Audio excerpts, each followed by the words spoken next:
Hey everyone, and welcome to our deep dive into The Art of War. Yeah. It's one of those books that, like, everyone's heard of. Yeah. It's always being quoted, and it's kind of shrouded in mystique. Mm-hmm. But I don't know if everyone really understands it. Yeah, I think that's true.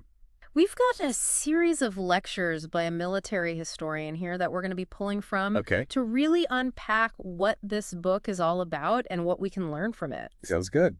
So, have you ever heard that line, like, supreme excellence is to achieve victory without fighting? Oh, yeah. What does that even mean? Well, it's true. The art of war is often more quoted than understood. Yeah. And to really grasp it, we need to start with the title.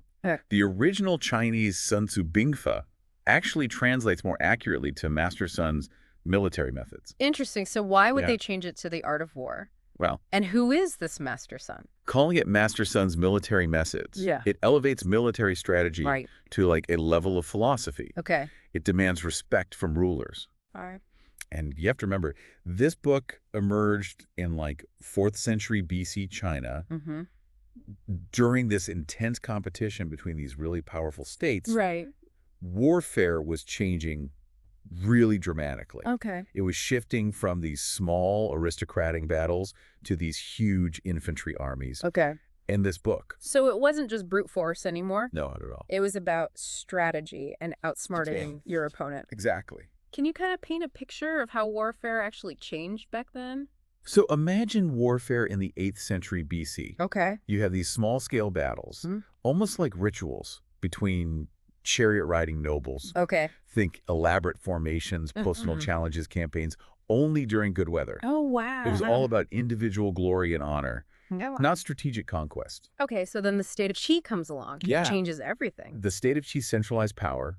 They established taxes and conscription Wow. and promoted military leaders based on merit, not noble birth. Interesting. They unlocked the potential of mass infantry armies, trained and organized with like this new level of discipline. Okay. This marked a huge shift in how wars were fought. And this is where General Sun Tzu comes in, Right. the supposed author of The Art of War. Exactly. And there's this story about him and the king's concubines. Yes, King Hulu of Wu was skeptical Okay. that anyone could be trained to be a soldier.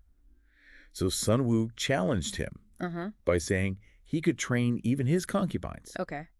The women, of course, didn't take it seriously. Yeah, man. At first. Why would they? So when the women failed to follow orders, Yeah. Sun Wu had the 2 senior concubines executed. Oh, wow. Okay. Needless to say, the remaining women Yeah. instantly fell in line, Right. proving that even those who seem soft Yeah. can become a force with discipline and clear instructions. That's a powerful lesson Yeah. and kind of chilling. It is. It's about the core of the book.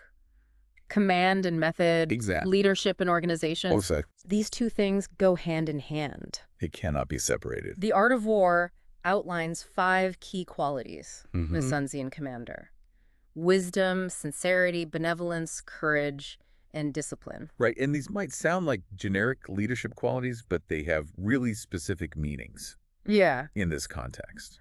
I remember the book talking about benevolence and how it's not about being like a nice guy. Yeah. It's about ruthlessly pursuing the best outcome for the state. Exactly. Even if it means making really tough choices, like Right. executing concubines to make a point. It's about making the hard decisions that ultimately benefit the organization. And method ties back to Sun Wu's demonstration Yeah. with the concubines. Right. It's about forging a group of individuals into a unified force Exactly. through discipline and crystal clear instructions. Like taking a bunch of individual parts and creating a well-oiled machine. I like that. Yeah.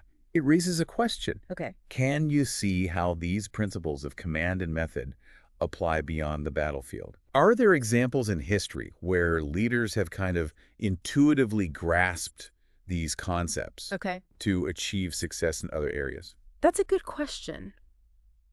It's wild to think about the art of war ideas for like building cars. Yeah. But when you think about the scale of what Ford did, Right. it kind of makes sense. It does. He totally changed manufacturing. He did. And like Sun Tzu talked about adapting to war. Ford had these challenges early on He did. from companies like General Motors who offered more variety, Yeah. more different styles and stuff. Exactly. And that reminds us of a key lesson from The Art of War. Okay. You can't just rest on your laurels even with a groundbreaking method. Right. You have to adapt. Okay, so these ancient principles Yeah. show up in unexpected places. They do. Let's go back to some of the tactics Yep. in the art of war. Sure. Understanding and exploiting the physical environment. Right. Weather and terrain. A great example is found in the Korean War. Okay. Mao Zedong actually used weather and terrain. To his advantage against UN forces at the Battle of Unsan. I remember reading about that. Yeah. Mao knew that the UN forces controlled the skies, Right. so he moved his troops at night and used the mountains to ambush. Yeah, and he used forest fires and fog to Oh. screen his advance. Like straight out of the art of war. Exactly. It highlights this concept of climate, Okay. which doesn't just mean the weather. Right. It includes light, the seasons, even morale. Okay. Understanding these elements and their impact Mm-hmm. is crucial. Then there's terrain, Right. which the book breaks down into mountains, rivers, marshes, plains. Exactly. Each with its own strategic implications. Okay. The art of war goes even further Okay. and introduces psychological terrain. Okay. This is how an army's morale and disposition are influenced by Okay. how far they are from home and their perception of the battleground. So it's not just like the physical stuff, Yeah. but the mental and emotional impact as well. Right. An army fighting far from home with supply lines stretched thin Yeah. will have a different psychological state For sure. than one defending their own territory. That makes total sense. It's like SWOT analysis. Exactly. Understanding your strengths and weaknesses, Right. the opportunities and threats of the environment. That's a great connection. Sun Tzu was centuries ahead. He was. This leads us to Shi, Yes. She. sometimes translated as potential energy or strategic advantage. Right. It's much richer, though, and hard to define in English. I think of it like a boulder on a hill, Okay. ready to be released Good analogy. with tons of force. But she is more than just raw power. Okay. It's cultivated through preparation, organization, discipline, Mm-hmm. exploiting favorable conditions. Okay. It's everything we've talked about. Right. Command, method, weather, terrain. All coming together to Exactly. create this moment of overwhelming advantage. Yes. And then there's the art of releasing that she. At the right time. Timing is critical. Whether it's a well-timed attack in war, Right. a product launch, seizing an opportunity, Exactly. when the competition is vulnerable. Recognizing the moment when all the elements align. Have you ever been super prepared for like a presentation or negotiation? Yeah. You have all your facts ready, Yeah. your arguments, Right. and you deliver at the right moment. You're tapping into Shibian timing. Okay, cool. Absolutely. So the art of war is telling us Yes. that these principles aren't limited to the battlefield, They can apply to any situation where competition and strategy. are at play Okay, it's a framework for achieving your goals. in the most efficient and effective way possible. But the art of war doesn't stop there. No, it doesn't. It goes into espionage and deception. It does. Bill Gates once said, Oh, yeah. how you gather, manage, and use information will determine whether you win or lose. That sums up Sun Tzu's focus on espionage and deception. It does. These principles have been relevant for centuries. The book explores different kinds of deception, Okay. from passive techniques like camouflage Right. to active strategies like misleading the enemy, Okay. inducing self-defeating behavior. But where's the line Yeah. when it comes to deception? That's a good question. Some of Sun Tzu's recommendations Right. could be considered morally ambiguous, It's true. especially in modern contexts. Like business. Yeah. That's a valid point. The art of war is insightful, but it doesn't always provide clear ethical guidelines. That's true. We have to decide what's acceptable. Right. Take corporate espionage. Okay. Like Cineville, Right. they stole intellectual property from American Superconductor. They bribed an engineer with lavish gifts. Wow. Cases like that highlight Yeah. the high stakes and moral gray areas in today's business. Exactly. The pursuit of advantage. Can lead people to cross lines. It can. Going back to the book, Okay. Sun Tzu talks about 5 types of spies. Local inside turned dead and living. And of all those, Yeah. the most strategically valuable type is the turned spy.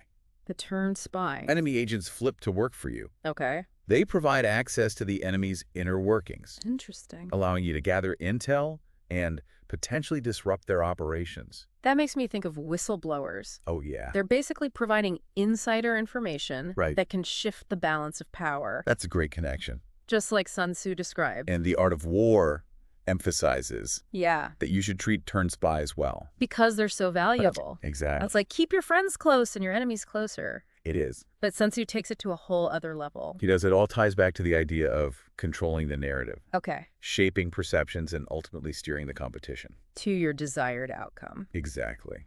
So we've talked about battles, business espionage. Hmm.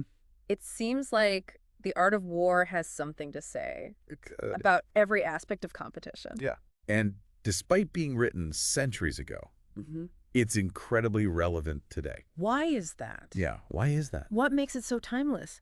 The Art of War applies to so many things today. It's amazing. It is. We talk about command and method weather and terrain, even deception. Right. Why is this book so timeless? I think one reason is the importance of information. Okay.